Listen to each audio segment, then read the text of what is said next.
Good afternoon guys, it's me again ang inyong Kuya Gary. Yun guys, nandito na tayo ngayon sa basketball ng San Luis Uno, Dasmariñas, Cavite.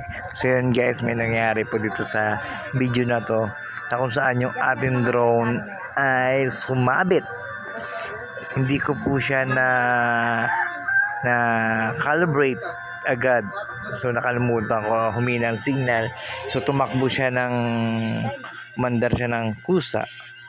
So yun guys, panoorin nyo maya po konti yung kung paano nangyari sa drone natin. So yun guys, tinutok ko rin time na yan sa amin. Pero nagulat na lang ako guys. Hindi ko siya makontrol. Yan o. Diba guys, napatakbo agad ako, kita nyo naman sa video. So yun guys, maswerte pa rin tayo na yung ating drone hindi bumagsak, as in sumabit lang. May mga problem lang doon sa hélice na nagkaroon ng yung hélice niya, damage sa konti, kaya pinalitan ko na guys, no? Kita pa ako, inakat ko pa guys, kita nyo naman.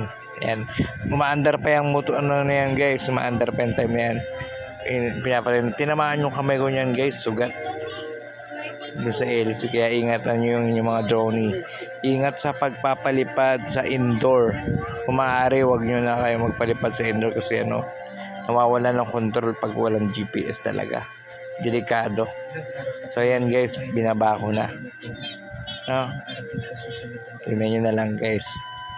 Maraming salamat po guys sa walang sawang pagsubaybay. Bye bye. Thank you for watching.